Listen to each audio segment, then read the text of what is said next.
Quem aí lembra do caso da Isabela Nardoni, uma garotinha que teve sua infância interrompida pelo pai e a madrasta, e é esse caso que vamos desvendar hoje. Oi gente, eu sou a Marcela e sejam bem-vindos a mais um vídeo aqui no canal. Já se inscrevam para não perder os próximos vídeos e deixem um like para me dar uma força aqui no canal. E vamos logo começar o caso de hoje. Ana Carolina Cunha de Oliveira conheceu o Alexandre Nardoni na adolescência e depois de alguns meses juntos ela engravidou com 17 anos. O Alexandre não gostou da notícia porque na época ele tentava entrar na faculdade de Direito. Os pais da Ana Carolina não gostavam do namoro deles, mas eles nunca impediram nada. O namoro deles não durou muito e eles terminaram 2 meses antes da Isabela nascer. Isabela de Oliveira Nardoni nasceu no dia 18 de abril de 2002 em São Paulo. O Alexandre pagava pensão para ela de R$ 250 por mês e tinha direito a uma visita a cada 15 dias. Ela morava com a mãe e os avós maternos na zona norte de São Paulo. Um pouco tempo depois que a Isabela nasceu, ele começou a namorar a Ana Carolina Frota Peixoto Jatobá, que também estudava direito, e com ela ele teve mais 2 filhos. Pietro, na época, com 3 anos, e Cauã, com 11 meses. Isabela era uma menina muito amável, querida por todos e principalmente apaixonada pelo pai. Quando o caso aconteceu, ela tinha 5 anos de idade. Ela sempre passava finais de semana com o pai e a madrasta e com os meios-irmãos. E tudo aconteceu no dia 29 de março de 2008. Era um sábado e era um final de semana que a Isabela passaria com o pai e a madrasta. Era um final de semana normal, até que às 11h59 do dia 29 para o dia 30, a polícia foi chamada porque havia tido uma tentativa de roubo e uma criança foi arremessada da janela de um apartamento do 6º andar do edifício London, que ficava na zona norte de São Paulo. A ligação foi feita por um morador do 1º andar segundos depois que aconteceu a queda. O porteiro também ligou, muita gente começou a se juntar lá e começaram muitos gritos e vozes, então as pessoas do prédio vizinho também começaram a ligar para a polícia e por fim muita gente ligou para a polícia naquele dia. E acabou chegando 3 viaturas do Corpo de Bombeiros e 15 viaturas da Polícia Militar. Ao chegar eles viram a cena, o corpo de uma menina de 5 anos de idade caído na grama, na frente do prédio, e era a Isabela Nardoni. Ao redor dela tinha várias pessoas, muitas das que ligaram para a polícia, e o pai dela também estava lá. Porém, ele não era uma das pessoas que ligou para a polícia. Nem ele e nem a madrasta ligaram para a polícia em momento nenhum. A situação aconteceu bem rápido, os policiais chegaram lá 13 minutos depois que foi feita a primeira ligação.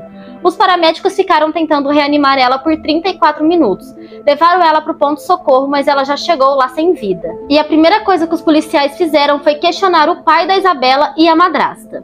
O porquê que eles não ligaram para a polícia ou para o corpo de bombeiros, porque não pediram ajuda em nenhum momento, e eles disseram que eles não têm o costume de ligar para a polícia quando alguma coisa acontece, que eles preferem ligar para os familiares, então eles contaram que ligaram para o pai do Alexandre e para o pai da Ana Carolina Jatobá.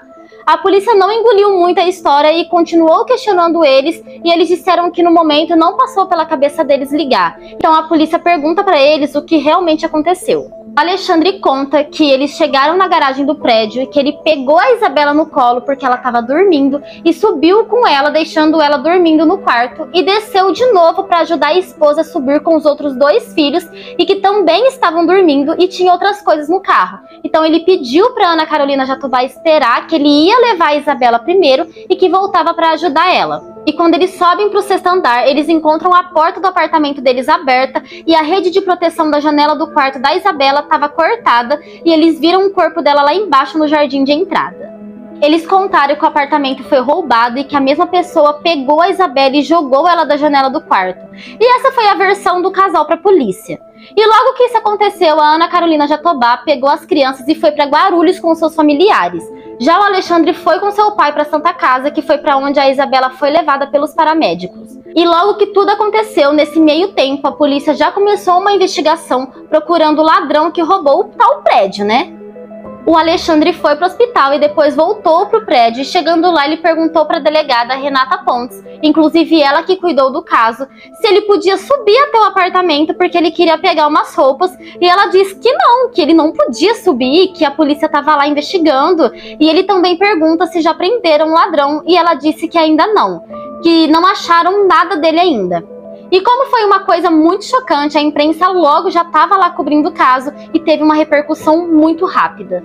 Então começou a investigação no apartamento. Já de início a polícia entra no apartamento, eles veem que o apartamento inteiro tá uma bagunça, todos os cômodos estavam bagunçados, tava tudo muito sujo, o que já deu pra perceber que o casal não vivia com uma harmonia muito boa. Eles tinham 2 filhos e mais a Isabela, e é super normal uma casa com crianças não estar sempre arrumada, mas na casa deles estava demais, estava muito suja, tinha muita bagunça por todo lado, não era uma coisa tipo assim que 3 crianças fariam, entendeu?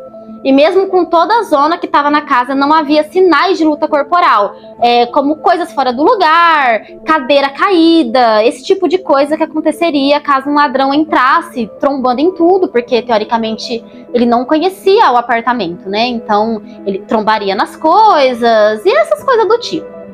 Porque para a polícia o caso foi dado como um roubo, mas quando a polícia chegou no apartamento o cenário era completamente outro. Não parecia, na verdade, o que era. Mas quando é esse tipo de crime, a polícia espera encontrar outras cenas, como bagunça nas gavetas, atrás de dinheiro e de joias, porta arrombada, e o cenário que eles encontraram foi completamente diferente. Então, como a porta não estava arrombada, eles viram como ou a pessoa que entrou lá já conhecia a casa, podia ter a chave de lá ou algo do tipo, ou poderia ser qualquer pessoa que morasse por ali naquele mesmo conjunto de apartamentos. Ao entrar no banheiro, a polícia viu um balde e nesse balde tinha uma fralda que tinha sido lavada ali dentro daquele balde. Porém, tinha várias outras fraldas no banheiro e pela casa, mas somente uma fralda tinha sido lavada naquele balde e as outras estavam todas sujas. E fralda que eu digo não é só fralda descartável, são aquelas fraldinhas de pano, né, que a gente amarra em chupeta, usa para limpar a boca de criança, é esse tipo de fralda. Então era uma fralda dessa que tinha sido lavada dentro do balde. O que foi muito estranho para a polícia, e a hipótese da Isabela ter cortado a grade também foi descartada de imediato, porque era uma grade muito forte que uma criança de 5 anos não conseguiria cortar sozinha. Ela precisaria da ajuda de um adulto para fazer isso para ela. Então a polícia resolveu interrogar de novo o casal para poder saber mais. E foi um interrogatório bem longo que durou 24 horas, e eles foram liberados no dia 31. Eles perguntaram para o casal se podia ter alguém que eles conheciam que faria um crime desse com a Isabela. Então eles começaram a citar várias pessoas. Primeiro eles disseram que tinha um cara que trabalhava no prédio e que ele ficava olhando para a Isabela. Depois outro cara que foi arrumar alguma coisa lá no prédio e também ficava olhando para a Isabela. E por fim foram 23 pessoas interrogadas para no final a polícia não achar nada, e tudo isso aconteceu em 2 dias de investigação. A polícia começou então a perguntar para os amigos, para os vizinhos e familiares para ver como era a vida do casal. Alguns vizinhos contaram que eles brigavam muito e que era uma coisa bem comum, que eles usavam palavrões, então eram brigas feias e que até se agrediam. Algumas vezes os vizinhos até escutou os dois se agredindo.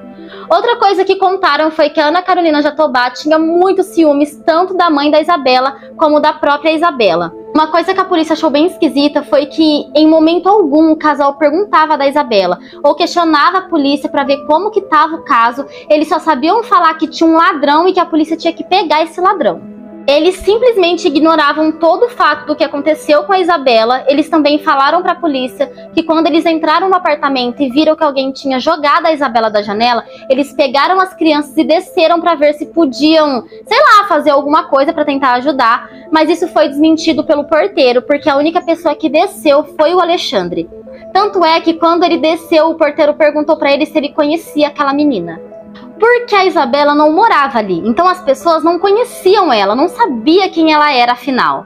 Ela passava alguns dias só ali, tipo 2 vezes no mês. E quando o Alexandre desceu, a Ana Carolina Jatobá fez uma ligação para o seu pai.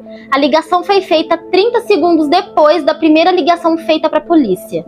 Então nessa versão eles já estavam mentindo. E depois eles começaram a mudar as versões da história. Primeiro falaram que a porta havia sido arrombada, mas quando a polícia chegou não tinha sinais de arrombamento. Depois falaram que o porteiro tinha cópia de todas as chaves, o que não era verdade. 18 dias depois do caso ocorrido, a Ana Carolina Jatobá disse que tinha perdido a chave dela na rua e alguém poderia ter pego a chave dela. E nisso a mídia estava lá o tempo todo, cada nova informações eles estavam passando na TV. E com a investigação em ação começou a aparecer várias coisas. No dia que começou as investigações, assim que entraram no apartamento, logo na entrada eles viram algumas gotas de sangue no chão. e a distância de uma gota para outra era de passos de uma pessoa adulta, o que mostra que a pessoa estava com a Isabela no colo e conforme a pessoa andava ia caindo as gotas de sangue. Ou seja, quando ela chegou no apartamento, ela já estava machucada. E essas gotas de sangue no chão foram mais ou menos limpas, ou seja, eles não conseguiram limpar direito. E além das gotas na entrada, tinha uma pequena pocinha de sangue perto do sofá da sala. E a polícia só constatou isso depois de vários exames feitos e depois de ter colocado os vários produtos para identificar o sangue. Mas a polícia só achou essas gotas de sangue dentro do apartamento, não tinha no corredor e nem no elevador. Então a polícia resolveu procurar no carro do Alexandre, que era o último lugar que eles haviam estado. E chegando lá, a polícia já encontrou várias gotas de sangue no carro e era o sangue da Isabela. E naquela fralda que estava lavada no balde, a polícia também constatou que tinha sangue da Isabela nela também. E na camiseta que o Alexandre usava no dia do crime tinha várias sujeiras no braço e no pescoço. E a sujeira era exatamente da grade que havia sido cortada no quarto das crianças de onde a Isabela foi jogada. E os legistas constataram que a Isabela havia sido asfixiada antes de ter sido jogada da janela. Segundo as estatísticas, a Isabela teria 50% de chances de sobreviver a uma queda do sexto andar se ela não tivesse sido asfixiada. O corpo da Isabela foi encaminhado ao IML e os legistas viram que tinha outros sinais de agressões pelo corpo diferentes do da queda. O maior de todos os hematomas foi o sinal de asfixia no pescoço, que foi maior que os ferimentos feitos pela queda. A Isabela só tinha um corte bem pequenininho assim na testa, que foi provavelmente dali que veio o sangue encontrado pela polícia e era o único corte do corpo dela. E além disso, a língua dela estava para fora e a boca e a ponta dos dedos estavam roxos. Então, assim, várias coisas que encontraram nela não era normal numa queda. A polícia conseguiu juntar as peças na ordem que aconteceu as coisas naquele dia. E começou pelo ferimento na testa da Isabela. Ele foi feito quando estavam todos dentro do carro, então ela começou a sangrar ali no carro e o sangue foi estancado pela fralda que estava lavada dentro do balde. E essa fralda só foi tirada dentro do apartamento, o que explica o fato de não ter encontrado sangue no corredor, na garagem e no elevador. E pelo sangue no carro, no apartamento, na fralda, as sujeiras na camisa do Alexandre, da grade cortada, foi o suficiente para colocar o casal na cena do crime. Por pura coincidência, no dia do crime, o casal tinha colocado um rastreador no carro e a empresa conseguia saber a hora exata que o motor havia sido desligado na garagem do prédio. Então agora a polícia tinha acesso a esse horário exato e a polícia também tinha o horário da queda, porque segundos depois que a Isabela caiu, já foi feita a primeira ligação. Então, juntando os dois tempos, tudo aconteceu em 12 minutos e 26 segundos. E assim, no máximo, gente, esse foi o horário no máximo. Mas a versão dada pelo casal somava um total de 19 minutos.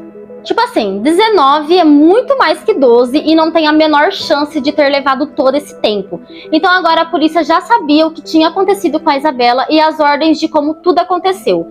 Primeiro ela foi agredida e a agressão aconteceu dentro do carro, porém não se sabia com o que havia sido feito o corte. E pelo jeito que as pessoas estavam distribuídas dentro do carro, a Isabela estava sentada atrás do motorista, que era o Alexandre, então quem fez o ferimento nela foi a Ana Carolina Jatubá.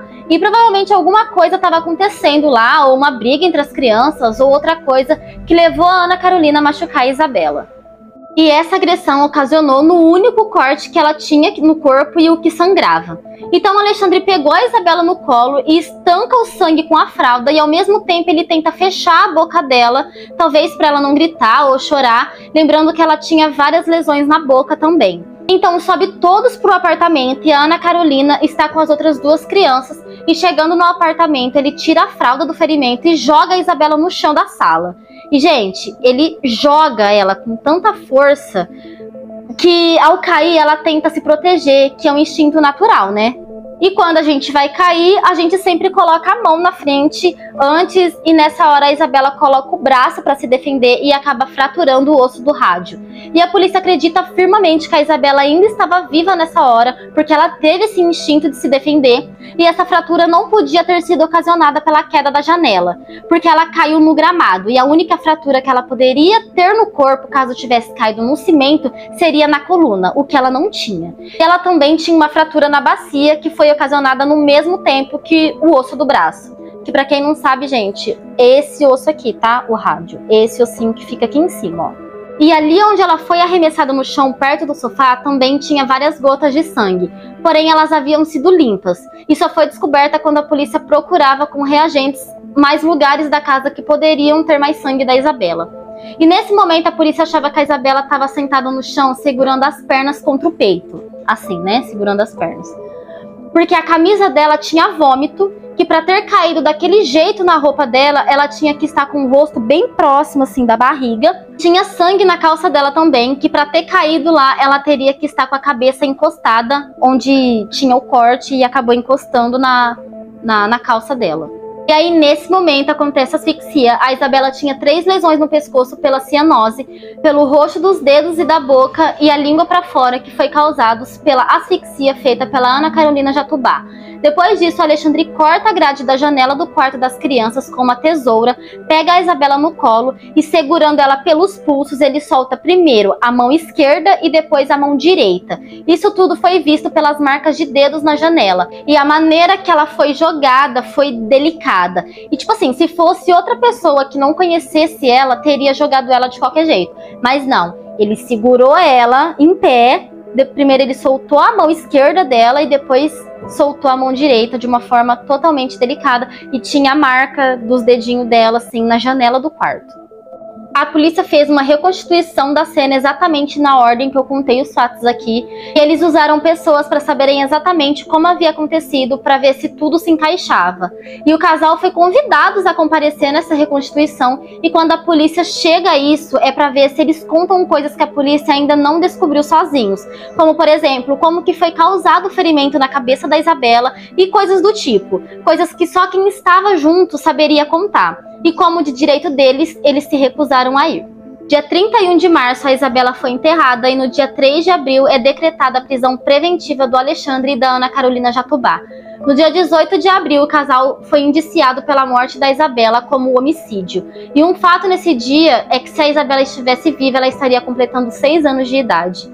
E uma nova prisão foi feita no dia 7 de maio de 2008, quando o juiz aceitou a denúncia do Ministério Público de São Paulo contra o casal e decretou a prisão preventiva do pai e da madrasta da Isabela.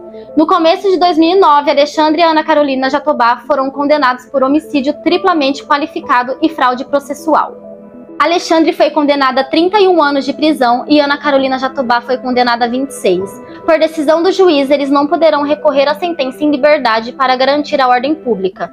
O Alexandre cumpre sua pena em regime fechado e a Ana Carolina está em regime semiaberto desde julho de 2017, podendo sair só em algumas datas comemorativas.